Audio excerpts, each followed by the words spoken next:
pertandingan laga kedua Grup C kualifikasi Piala Dunia 2026 yang akan mempertemukan Indonesia melawan Australia besok Selasa malam di Stadion Utama Gelora Bung Karno, Jakarta.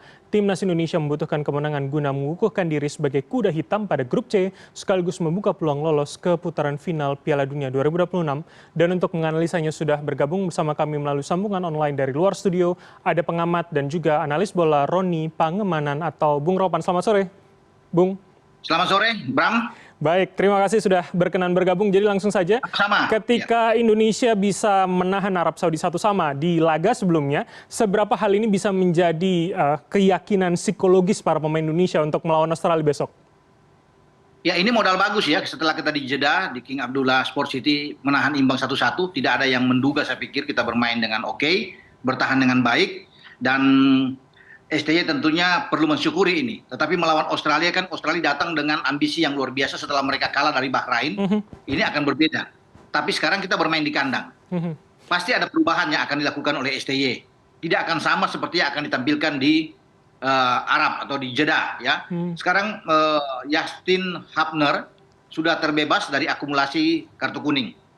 Artinya dia bisa bermain. Dengan dia bermain, komposisi di belakang akan berubah. Kalau kemarin di Arab itu Verdong yang masuk ke dalam untuk mendampingi Rido dan Jai Ises. Nathan Cho bergerak ke kiri dan ada Sandi yang ada di kanan. Itu karena tidak ada Justin Hubner. Sehingga Ivar Jenner mampu untuk bermain di tengah dengan mendampingi Tom Hai. Tapi melawan Australia nantinya pasti ini akan berubah. Oke, Calvin Verdong akan kembali ke kiri, Calvin Verdong. Itu. Tebakan Anda berubahnya akan seperti apa? Apakah sama dengan formasi 3-4-3 atau akan ada penguatan di lini tengah nantinya? Tetap dengan 3-4-3 STY ya, bisa berubah dengan jadi 3 kalau ditekan kita akan jadi 5 pemain. Nah perubahannya di mana? Perubahannya dengan adanya Justin yang saya bilang tadi.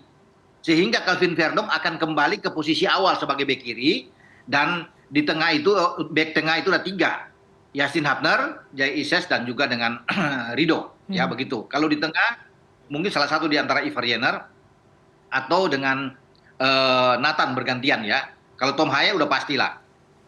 Oke, gitu. Bung, apakah dengan kondisi saat ini akan kemudian bermain cukup agresif atau kemudian menahan saja sudah cukup begitu bagi Indonesia? Australia pasti akan bermain ofensif. Mereka butuh menang. Mereka butuh 3 poin. Kita tidak boleh terpancing dengan gaya Australia yang ingin mengajak kita bermain terbuka, ofensif. Sebaiknya kita lebih menunggu. Bukan berarti kita harus bertahan total, tidak. Tapi kita bermain seperti Arab. Dengan Arab, kita menunggu mereka membuat kesalahan, kita melakukan counter attack.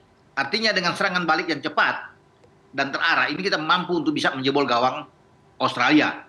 Biar aja Australia bermain dengan terbuka, kita tenang aja, jangan panik. Dan saya rasa pemain-pemain sudah tahu, terbiasa. Mereka dapat pengalaman berharga dari Arab, tekanan yang luar biasa dari Arab, dan kita mampu untuk menyelesaikan pertandingan tanpa kekalahan. Itu dia yang kita akan bawa ke GBK nantinya pada hari Selasa besok untuk berhadapan dengan Australia. Dan kita kuat di tengah. Bisa saja STY memainkan formasi dengan menempatkan sekaligus 2 DM kita, Ivar Jenner dan Nathan Cho bermain sekaligus di tengah bersama dengan Tom Hai. Ini bisa aja terbuka. Ya. Berarti jika 2 pemain yang saya bilang tadi itu dimainkan bersamaan seperti yang di Arab, harus ada pengorbanan 1 di depan. Selama ini kan kita pakai Ragnar, Rafael dan juga Witan kemarin. Berarti salah satu apakah Rafael atau Witan. Kalau Ragnar Oratmangun pasti main melawan Australia.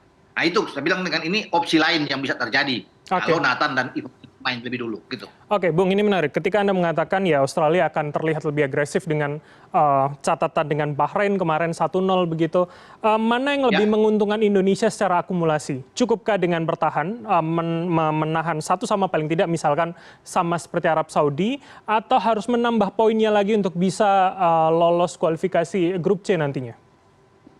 Paling bagus bagi kita adalah menang tentunya.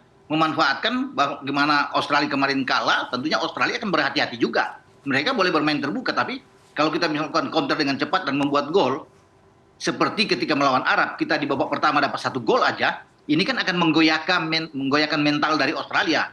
Jadi saya pikir kita butuh menang juga. Dengan kemenangan ini adalah modal bagus untuk tim asuhan STY ini berangkat nantinya pada Oktober, dalam 2 pertandingan tandang yang harus kita bisa menang juga melawan Bahrain dan Cina. Ini modal bagus, 4 poin ya, imbang melawan Arab dan menang melawan Australia, baik buat kita. untuk Oke. bisa berharap lolos ke Piala Dunia, begitu. Oke, tapi itu idealnya begitu ya, berharap bisa menang dari Australia. Dengan catatan selama ini yang kemudian kalau saya tidak salah mengingat 16 kali bertanding bersama Australia, Kali menang cuma. catatan kalahnya cukup banyak begitu, Bung. Artinya Oh iya, Indonesia seberapa kita harus bisa optimis bahwa ya tidak hanya menahan, tapi juga bisa lebih lebih unggul begitu secara skor nantinya, Bung?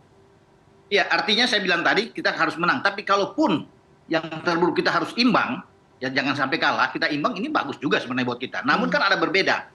Statistik mengatakan selama ini bahwa kita sulit menang. Mungkin hanya 1 kali ya. Kita bisa menang 4 pertandingan terakhir juga kita nggak pernah menang dari seluruh pertandingan yang kita bermain melawan Australia. Namun komposisi pemain yang ada saat ini itu berbeda. Kita sudah punya pemain-pemain yang oke, yang bagus. Ya. Dan juga ini berlawanan berbeda ketika kita kalah 4-0 di Qatar, di Piala Asia kemarin. Kita sekarang sudah ada 6 tambahan yang baru yang tidak berhadapan dengan Australia saat itu. Ada Martin Paes di bawah Mister, ada Kapten Jai Itses, ada Calvin Verdong, ada Tom Haye, ada Ragnar Oratmangun, ada Nathan Cho. Mereka berenam, nantinya besok akan main bersamaan.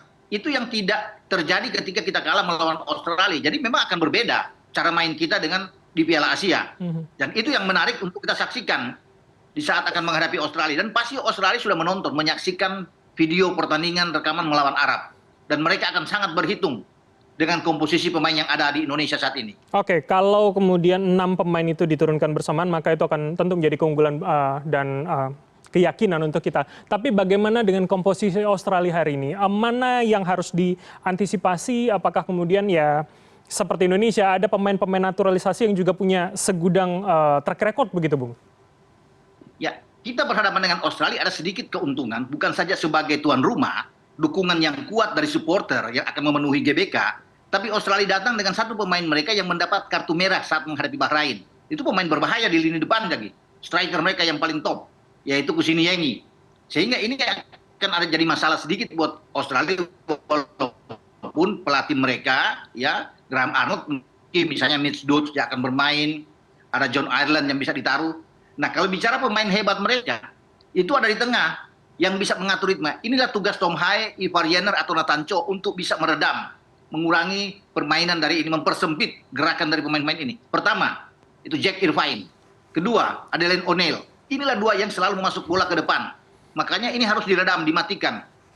Juga yang pemain yang ada di depan yang paling bagus adalah Martin Boyle. Dia mencetak gol ketika mengalahkan Indonesia ya ke gawang Hernando Ari di Piala Asia di Qatar. Ada 2 yang ada di depan, Greg Godwin dan Martin Boyle. Dua-duanya ini adalah pemain-pemain yang sangat cepat. Namun kalau gelandang-gelandang kita mampu menghentikan alur bola dari tengah yang saya bilang tadi dengan pemain-pemain mereka ada Jack Irvine dan Adeline O'Neil, kita akan bagus bermain. Kita akan mampu untuk bisa memberikan perlawanan dan bukan tidak mungkin kita bisa menang. Oke. Gitu, Bram. Oke, baik. Bung, terakhir kalau begitu, saya ingin prediksi skor dari Anda, walaupun Anda mengatakan ya lebih baik bisa unggul begitu. Berapa kira-kira prediksi Anda untuk besok? Memang banyak yang bisa melihat bahwa hasil imbang akan oke. Tetapi saya berpikir kalau kita menang akan jauh lebih bagus. Menang 1-0 udah oke buat saya melawan Australia, ya, atau 2-1. Jadi itu yang kita harus capai melawan Australia. Oke, Gitu. baik. Jadi artinya cukup bertahan dulu, tapi jika bisa memang lebih baik begitu ya. Baik, kita Betul, ya. kita akan lihat besok malam akan seperti apa. Terima kasih, Bung Ropan Roni Sama-sama. Pangemanan telah bergabung bersama kami. Selamat sore, sehat selalu. Mas Sore, ya.